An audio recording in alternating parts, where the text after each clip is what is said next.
네, 안녕하세요. 네, 다시 한번 인사드리겠습니다. 저는 초중등 부원장 김용입니다.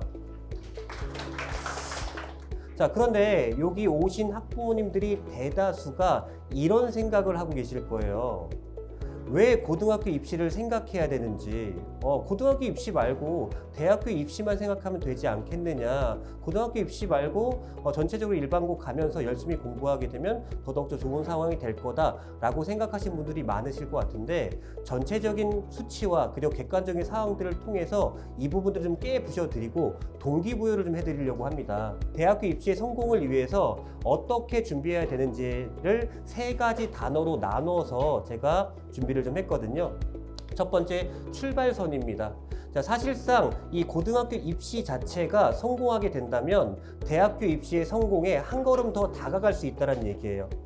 예, 이 부분들을 좀 수치적으로 말씀드리게 된다면, 지금 2024년도 서울대 합격생에 대한 비중을 보게 된다면 53%가 일반고 학생이고요. 그리고 40% 정도의 학생이 자사고 이상급의 학생입니다. 사실상 이 수치만 보게 되면 일반고를 가더라도 53% 정도가 되는 정원들이 가게 되니까 일반고도 상당히 좋은 메리트가 있겠구나 라고 생각할 수 있는데, 결국 일반고가 53%로 많이 갈 수 있는 이유가 뭐냐, 인원 자체가 많기 때문에 그렇습니다. 그럼 조금 더 우리가 퍼센테이지 수치적으로 파악해 보게 된다면 24년도 일반고 학생들이 서울대에 갈 확률이 1%, 네. 그리고 자사고는 5%, 과학고는 9%, 영재학교는 33% 정도의 차이가 납니다. 확연히 보시더라도 일반고랑 자사고 이상급의 차이 자체는 극명하게 보인다는 것을 알 수가 있겠죠. 자, 이렇게 고등학교 입시를 통해서 출발선 자체를 다르게 좀 더 앞서서 진행할 수 있다는 게 첫 번째 포인트가 될 거고요. 그리고 두 번째, 가성비라는 단어로 좀 설명해 드리겠습니다. 학생들의 노력에 비해서 여러 가지 메리트가 더 높아진다는 얘기입니다. 네, 일단 기본적으로 아까 보셨던 서울대학교를 많이 보낸 학교의 경쟁률을 보시게 된다고 하면 대략 3대1, 외대부고는 58명 정도 보내는데 3대1이고요. 그리고 대원외고는 1.8대1 정도밖에 안 됩니다. 생각보다 경쟁률이 높지 않습니다. 예. 그러니까 조금만 고등학교 입시를 준비하게 된다고 하면 이 고등학교, 메리트가 있는 고등학교에 진학하는 것 자체가 그렇게 어렵지 않다는 겁니다. 고입과 대입을 비교해 봤을 때 경쟁률 자체도 상당히 많이 차이가 나는 것이다. 즉, 대입에 대한 준비를 하는 것보다 고입에 대한 준비의 부담감이 적어질 거라는 얘기인 거죠. 근데 이 적은 부담감을 뚫고 입학하게 된다고 하면 상당히 많은 메리트를 가질 수가 있다는 겁니다. 네. 그래서 고등학교에 대한 입시 자체가 여러 가지 메리트를 안고 앞에서 시작한다라고 보시면 되겠고요. 자, 그리고 세 번째 단어로 말씀드리게 되면 바로 미완성이라는 단어입니다.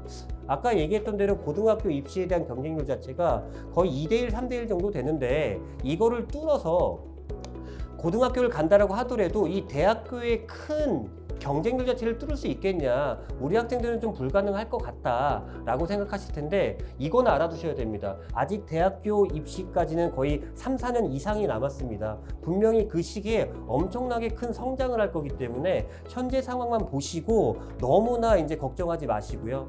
이 학생들이 지금 중학교 생활에 대한 그 학습 관리가 탄탄하게 잘 되어 있다고 하면 괜찮으니까 걱정 마시고 자사고 이상급을 보내주시기 바랍니다. 일반고보다 자사고 이상의 학교들이 여러 가지 심화 프로그램들이 많습니다. 이 프로그램을 통해서 학생들은 급성장을 할 거예요. 일반적으로 전반적인 그 외국 관련된 내용들의 프로그램들이 다채롭게 깔려 있어요. 해외 관련된 부분들. 한국과학영재학교 같은 경우는 PT 제도라고 해서요, 일단 학생들이 이 수업을 듣지 않아도 그 수업에 대한 시험을 통과하게 되면 다음 수업을 바로 들을 수 있어요. 네. 그리고 AP 제도라고 해서 학생들이 고등학교에서 들었던 수업 자체가 대학교 학점으로 인정되는 제도고요. 그리고 KSA-HP 같은 경우는 카이스트를 직접 가서 수업을 듣고요. 그 학생이 만약에 카이스트에 입학을 하게 된다면 그 학점을 인정해 주겠다는 프로그램입니다. 과학고 같은 경우에는 교수님과 같이 논의를 하고 조언을 듣고 평가를 받는 과제 연구와 R&E 프로그램들이 상당히 잘 되어 있습니다. 그리고 용인 외대부고와 그리고 대원 외고와 그리고 민사고 같은 경우는요, 아이비리그에 연계된 아이비리그로 갈 수 있는 프로그램 자체가 다양하게 개설이 잘 되어 있습니다. 대원 외고 같은 경우에는 GLP라는 이 프로그램 자체가 원래 정규 프로그램에 있었는데 방과 후 프로그램으로 이제 이동이 되면서 추가적인 학습들을 진행할 수 있겠다라는 겁니다. 그리고 하나고등학교 같은 경우에는요, 이 각각의 학생들이 논문을 쓰게 되는데 그 논문을 교수님과 연계해서 여러 가지 생각들을 하고 내실을 다질 수 있는 프로그램도 있다라는 거죠. 결국 일반고에 대한 프로그램보다 상당히 심화된 프로그램들이 다채롭게 깔려있기 때문에 이 프로그램들을 잘 이용을 하게 된다고 하면 현재 우리 학생들의 모습보다 훨씬 더 발전된 모습들을 보일 수 있겠다는 겁니다. 결국 우리 학생들은 아직 학생이에요. 뭔가를 배우고 흡수력이 뛰어난 학생들이기 때문에 남은 기간 동안 엄청난 성장을 할 거다라는 거, 지금 상황만 보시고 너무 걱정하지 않으셨으면 좋겠습니다. 자, 이렇게 세 가지에 대한 단어로 말씀을 드렸는데 사실상 이거에 플러스 알파로 더 생각하셔야 되는 게 바로 요거겠죠. 2028 대입 개편을 통해서 과연 어떻게 이 상황이 바뀌었고 전략을 짜야 되는지에 대해서요. 뭐 모든 내용들을 지금 말씀드리기 좀 어렵고요. 그냥 수능과 그리고 내신에 대한 어떤 변경이 어떻게 됐는지 간단하게 좀 말씀드리도록 하겠습니다. 자, 먼저 수능부터 보시게 되면 왼쪽 표 같은 경우가 현행 수능이에요. 현행 수능은 국어와 수학과 탐구 과목이 학생들한테 직접 선택을 해서 응시를 하게 하는 체제였다면 이 선택 과정에 대한 유불리가 발생을 하니 전부 다 동일하게 보겠다라는 수능 체제로 바뀌게 됩니다. 두 번째로 탐구 과목에 대한 것들은 모두 다 통합사회랑 통합과학을 응시하게 됩니다. 고등학교 2학년하고 3학년 때 과정들은 수능에 안 나온다는 얘기인 거죠. 결국 고등학교 1학년에 대한 과정으로 진행을 하다 보니 이 탐구 과목에 대한 난이도도 낮아질 수밖에 없겠다. 결국 이 얘기는 뭐다? 수능에 대한 난이도가 낮아졌기 때문에 수능에 대한 변별력이 떨어질 수밖에 없겠다는 겁니다. 그리고 세 번째로 이 내신에 대한 부분들의 큰 변화를 보시게 되면 9등급 체제가 5등급 체제로 바뀌게 됩니다. 그리고 절대평가 등급까지 활용을 하다 보니 결국 내신에 대한 변별력도 떨어질 수밖에 없겠다. 정리해보게 되면 수능과 내신에 대한 변별력이 약화가 됐기 때문에 학생들에 대한 평가를 조금 더 디테일하기 위해서 각 대학교별 입학 전형이 추가가 될 거다.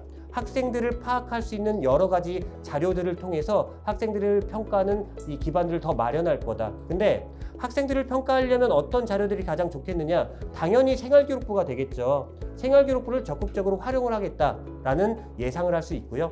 학생부 종합전형은 생활기록부에 대한 전반적인 다면평가를 진행하는 거기 때문에 아무래도 생활기록부에 대한 관리 자체가 중요하게 되겠다. 결국 이 얘기는 뭐다? 다채로운 프로그램들이 개설되어 있고 학생들의 역량을 펼칠 수 있는 자사고 이상급의 학교가 메리트가 있지 않겠냐라고 다시 한번 강조드리도록 하겠습니다.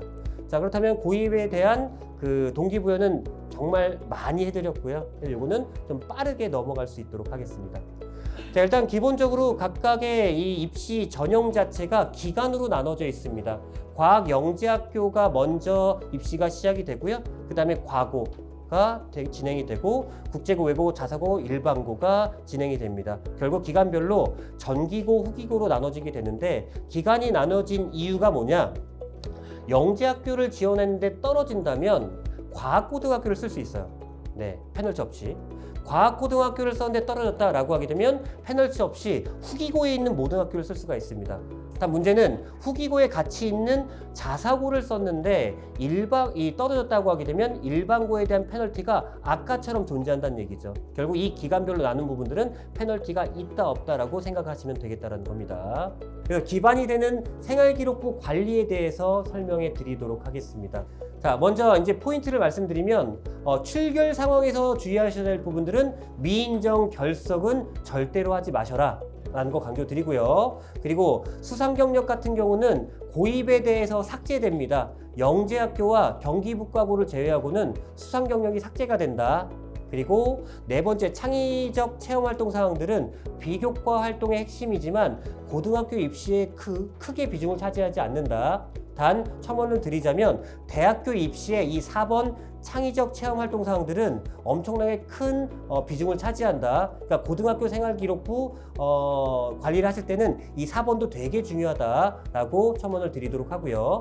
그리고 5번이 교과학습 발달 상황이 이 생활기록부의 꽃입니다. 성취도와 세특에 대한 부분들 이따 세세하게 설명을 드릴 거고요. 그리고 6번 자유학기 활동 사항들은 비교과에 대한 부분들의 보완이기 때문에 사실상 참고용이라고 보시면 되겠고요. 그리고 7번 독서 활동 상황입니다. 요거 자체가 학생들의 고등학교 입시 그리고 입시 보시게 되면 면접들이 대다수 있지 않습니까? 그 면접에 대한 질문의 질을 높일 수 있는 어떤 자료가 되기 때문에 이 독서 활동 중요하다라고 볼 수 있고요. 그리고 행동 특성 및 종합 의견에 대한 것들은 담임 선생님이 학생들을 평가하는 부분들이다. 요것도 중요하다. 즉 5번과 7번과 8번 항목 자체를 비중을 두시고 보시는 걸 추천드리도록 하겠습니다. 자, 이번에 이제 이번 고등학교 입시 설명의 핵심이죠.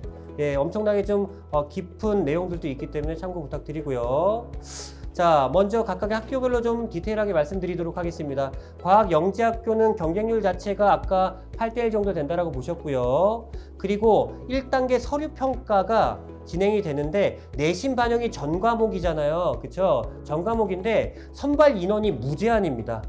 예, 이거 기준 자체가 상당히 모호해요. 이렇게 모호하게 기준을 보여주기 때문에 사실상 1단계 서류평가에서 정말 강력한 문제가 없다고 하게 되면 1단계는 붙는다라고 보시면 되고요. 예, 근데 2단계 영재성 검사, 지필평가에 대한 수학과학 내용인데 난이도가 상당히 어렵습니다. 이거는 초등학교 고학년 때부터 준비하지 않게 된다고 하면 범접할 수 없을 정도에 대한 난이도이기 때문에 미리미리 수학과 과학에 대한 응용 사고력들을 준비하셔야 된다는 거고요. 그래서 모집 인원의 1.5배수를 뽑습니다. 이 2단계 어려운 영재성 검사를 통과를 해서 영재성 캠프가 진행이 되는데 요 영재성 캠프에 대한 것들을 토대로 학생들에 대한 단면평가를 진행한다. 그래서 저희 학원에서 이 학생들을 지도할 수 있는 것들은 수학과 과학에 대한 학습적인 부분들 위주로 그리고 면접에 대한 부분들 위주로 진행을 한다라고 보시면 되겠습니다. 결국 이 영재학교에 대한 전형 자체는 웬만큼 학습에 대한 것들이 정돈되지 않는다면 어려움이 많을 거란 얘기죠. 자, 이번엔 과학고등학교입니다. 과학고등학교 경쟁률 보셨고요. 예, 그리고 1단계 서류평가가 진행이 되고 서류평가 플러스 출석 면담까지 진행이 됩니다. 수학과 과학만 보게 되는데 여기서 출석 면담이 중요한 게 뭐냐면 모집 인원의 1.5배수를 뽑잖아요. 근데 이 1.5배수를 뽑기 때문에 경쟁률을 대비해 봤을 때 이 1단계에서 70%에서 80%의 학생들이 떨어집니다. 사실 이 면접에 대한 준비 자체 생각보다 어렵진 않거든요. 근데 이 1.5배수를 뽑는다는 것 때문에 탈락자가 많이 발생하는 거죠. 결국 이 과학고 입시 전형의 포인트다라고 보시면 되겠습니다. 그래서 각각의 이제 면접을 볼 때 자기소개서를 좀 보여드릴게요. 이제 수학과 과학과 인성에 대한 내용들 보여드릴 건데 먼저 수학에 대한 내용들 쭉 보시게 되면 어떤 질문들이 나오냐? 2차 함수가 모두 닮음이다라는 어떤 문장을 가지고 계속적인 꼬리 문제가 나옵니다. 서로 닮음이냐, 어떻게 변하냐, 같아지냐 이런 식으로 꼬리에 꼬리를 물기 때문에 학생들의 멘탈을 털어버려요. 네, 너무 이제 지식에 대한 부분들과 그리고 긴장감에 대한 것들이 너무 심해지게 된다고 하면 많이 어려운 이 부분들이라고 생각이 되고요. 그리고 과학에 대한 내용들도 마찬가지로 염화 칼슘 제설제에 대한 내용들을 통해서 여러 가지 꼬리에 꼬리를 무는 질문들이 나오게 될 거고요. 각각의 단어 하나에 대한 내용들을 토대로 질문들이 나오게 됩니다. 친환경 제설제를 통해서 친환경이 무엇이고 필요한 이유가 무엇이냐 이런 세부적인 질문들을 하기 때문에 자기소개서에 대한 이해도가 상당히 높아야 된다라고 말씀드리겠습니다. 자, 그래서 이 출석 면담을 통해서 2단계가 진행이 되고요. 소집 면접 아까 말씀드렸다시피 4문제인데 꼬리 문제 12문제가 수학, 과학, 인성 문제가 나오게 될 거고요. 그리고 30분 정도 학생들을 풀게 한 후에 10분에서 20분 정도를 면접을 본다라는 것들 말씀드리겠습니다. 여기서 포인트는 면접에 대한 답변을 잘하는 것도 중요하겠지만 문제를 푸는 것 자체, 그리고 12문제를 30분 만에 푼다는 것 자체가 엄청난 빠르기와 어떤 수학과학에 대한 이해도 자체가 중요하다라고 보시면 되겠습니다. 자, 이번에 외고입니다. 예, 외고 경쟁률 낮다라고 아까 말씀드렸고요. 그리고 서류평가는 영어, 국어, 사회 본다라고 말씀드렸고 모집 인원의 2배수를 뽑는다라고 말씀드렸습니다. 근데 여기서 포인트는 뭐냐면 지원 인원이 모집 인원의 2배수보다 적어요. 예, 그럼 거의 붙는다라고 생각하시면 되겠습니다. 네. 그래서 서류평가에 대한 것도 좀 디테일하게 말씀드리면 2학년 1학기부터 3학년 2학기 때까지 각각의 40점씩이에요. 160점 만점인데 동점자 많다라고 말씀드렸잖아요. 그래서 3학년 2학기 토대로 학기가 내려가면서 국어, 사회를 동시에 본다라고 보시면 되겠습니다. 자, 근데 한 가지 팁은 아까 1단계에서 거의 안 떨어진다고 말씀드렸잖아요. 근데 간혹가다 떨어지는 학생들이 뭐냐? 이 영어가 올 A가 아니라 B가 껴있는 학생들은 떨어질 확률이 높습니다.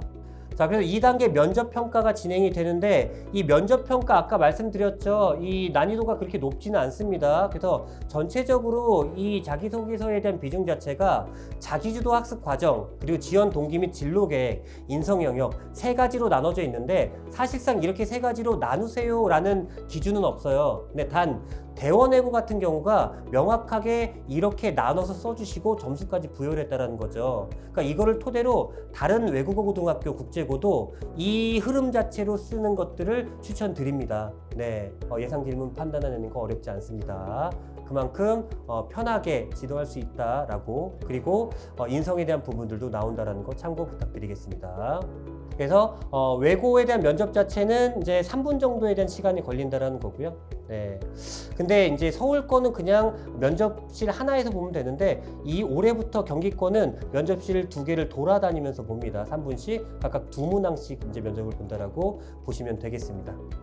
자, 국제학교도 외고랑 거의 동일하다라고 보시면 되고요. 경쟁률 2대1 정도 되고요. 그리고 서류평가, 면접평가 거의 동일하다라고 보시면 됩니다. 그리고 면접에 대해서 좀 차이가 있다라는 건 면접 준비하는 시간이 좀 있다라는 거. 그래서 면접에 대한 질문의 깊이가 외고보다는 조금 더 깊을 것이다 라는 것들 말씀드리도록 하고요. 대략 6분 정도 걸린다라고 보시면 되겠습니다. 자, 그리고 전국 단위 자사고입니다. 경쟁률 아까 보셨다시피 한 3대1 정도라고 보시면 되고요. 자, 서류평가는 이제 내신 반영 자체가 국영수, 과사, 주요 과목들을 보고요. 모집 인원의 2배수를 봅니다. 예, 모집 인원의 2배수는 아까 외고랑 동일하죠. 근데 상황이 달라요. 왜냐? 경쟁률이 다르기 때문에 모집 인원을 2배수 뽑는다고 하더라도 1단계에서 떨어진 학생들이 20%에서 거의 40% 육박을 합니다. 네, 결국 이 얘기는 뭐냐? 국영수, 과사에서 하나라도 B가 있다고 하면 떨어질 확률이 높다라는 거예요. 네. 그래서 이 전국 단위 자사고 학생들은 더더욱더 관리를 잘 하셔야 되겠다는 거죠.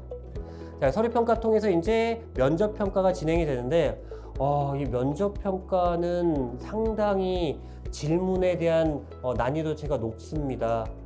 자기소개서에 대한 이해도가 너무 좋아야 되고요. 그리고 여러 가지 어떤 돌발 상황의 대처 능력까지도 좋아야 됩니다. 질문의 깊이도 깊고요. 그리고 각각의 길이도 깁니다. 네. 그러면 자기소개서가 기반이 될 텐데 자기소개서의 기준은 아까 외고랑 동일하다고 보시면 됩니다. 이 과정들을 통해서 자기소개서를 작성을 해주시고요. 그리고 상상고나 민상고 같은 경우는 이 과목에 대한 부분들이 질문도 나오기 때문에 상당히 어렵다라는 겁니다. 하지만 입시연구소가 있기 때문에 이 부분들을 탄탄하게 지도하도록 하겠습니다. 자, 그리고 지역 단위 자사고입니다. 예, 배제고, 보인고, 이제 한대부고 이렇게 있고요. 경쟁률 1점대라고 보시면 되고요. 그리고 1단계 서류 제출입니다. 평가 아니고 추첨까지 이제 1단계가 마무리가 될 거고 1.5배수를 뽑습니다. 그래서 아까 얘기했던 대로 지원율에 따라서 추첨과 면접 방법이 다를 거고요. 그리고 2단계 면접 평가에 대한 내용들인데, 예, 요거에 대한 자기소개서의 내용들을 봅시다. 예, 일단 글자 수는 좀 다르겠지만 아까 보여드렸던 외고 자사고에 대한 자소서의 이 글자 비율은 비슷합니다. 자기소개 외적인 것들은 질문하지 않습니다. 네, 그래서 별로 어렵지 않게 준비할 수 있고요. 그리고 추가적으로 각각의 학교마다 공통 질문들이 있습니다. 여러 가지 것들을 공통 질문들로 나오기 때문에 이런 것들은 이미 예상이 되어 있어요. 걱정하지 마시고요. 이 준비 자체는 어렵지 않겠다라는 겁니다. 그래서 이렇게 2단계 면접 평가까지 진행이 된다라고 보시면 되고요. 전체적으로 저희 늘푸른수학원 입시연구소가 있기 때문에 특목 자사고에 대한 입시 프로그램들이 전부 다 깔려 있고요. 그리고 추가적으로 과학고나 영재학교 같은 경우를 지원하는 학생들은 초등학교 때부터 미리미리 준비해야 되기 때문에 아까 보여드렸던 최상의 커리큘럼 통해서 학생들을 지도하고 있습니다. 전체적으로 이제 어떤 서류에 대한 부분들과 그리고 자기소개서 그리고 면접에 대한 3단계로 나눠져 있고요. 이 부분들을 각각의 학교 상황에 맞게 꼼꼼하게 관리하고 있다는 것들 참고 부탁드리겠습니다.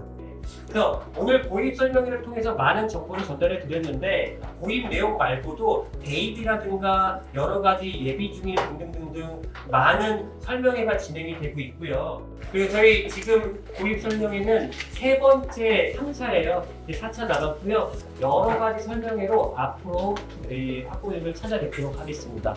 감사합니다.